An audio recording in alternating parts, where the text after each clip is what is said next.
I want to thank you for helping to organize this people's demonstration, and I'm delighted to be here in solidarity with the people of Iran, in solidarity with the struggle for human rights in Iran, in solidarity with political prisoners in Iran, and as your signs so eloquently put it, to put an end to the culture of impunity in Iran.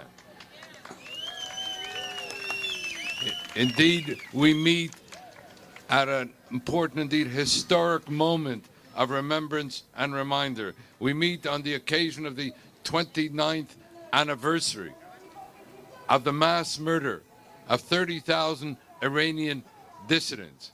We meet also on the occasion of the eve of Iranian Political Prisoner Day, established by unanimous resolution by Canada, by the Canadian Parliament, of which I was pleased to be a supporter of that resolution, where Canada became the first country in the world to unequivocally condemn the mass murder as a crime against humanity. Let me quote from the resolution at the time: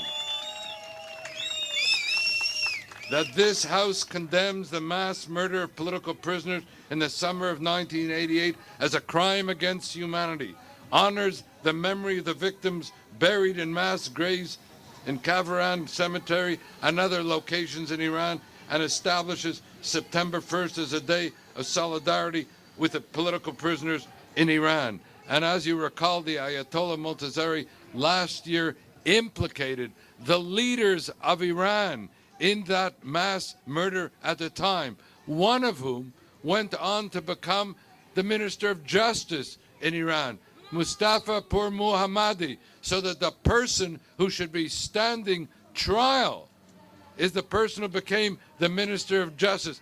A time to put an end to this culture of impunity in Iran once and for all. And so let me close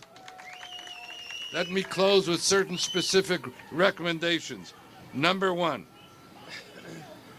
the Canadian government, in concert with the international community, should establish an international tribunal along the likes of the Rwandan Tribunal or the Tribunal for Former Yugoslavia to bring the perpetrators to justice once and for all. Number two, Canada co-sponsors the UN General Assembly resolution on human rights in Iran every year. This year, we should include express reference to combating the culture of impunity, to ending this statute of where there's no statute of limitations, and to bring the perpetrators to justice, and mainstream accountability throughout the system in the United Nations for perpetrators of crimes against humanity. Number three, we must call on the Iranian regime to put an end to the wanton executions. Iran, as you know, executes more people per capita than any other country in the world. In 2017 alone, it has already executed more than 400 people, and that's whom we know about. And so, another requirement: an end to the wanton executions in Iran. Number four, a call for the release of political prisoners in Iran, many of whom are also tortured in detention, some of whom themselves face execution. I want to mention three groups, because these are groups that I happen to represent as their legal counsel, and our Raoul Wallenberg Center for Human Rights has taken up their case and cause. First, the imprisoned leaders of the Baha'i community, now in their 9th year of imprisonment, a callous criminalization of innocence. Two, Saeed Malikpour, a permanent Canadian resident, an Iranian Canadian who went to Iran to visit his ill family, was arrested, tortured, in detention, falsely securing a convention. He has to be brought back home, reunited with his family. And finally, a person whom we don't hear enough about, but a great hero in Iran. I'm talking about the Ayatollah Bourjedi, who's in turn endured 10 years of imprisonment. 10 years of torture in imprisonment, still under house arrest. The person who stood up for freedom of religion in Iran, the person who stood up for separation of religion and state in Iran, the person who stood up for freedom of minorities in Iran.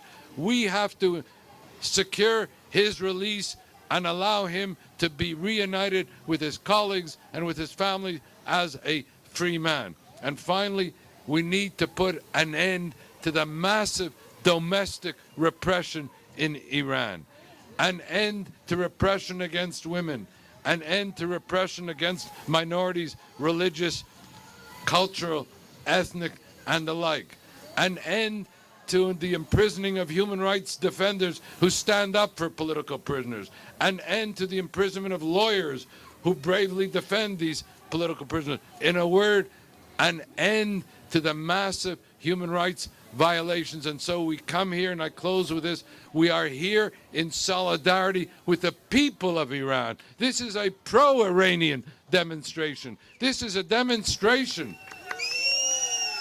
This is a demonstration in respect of the great Iranian civilization.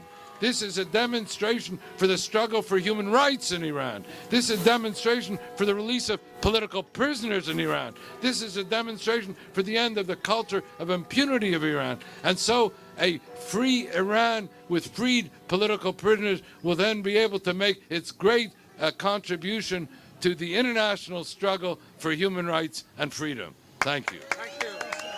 Thank you so much.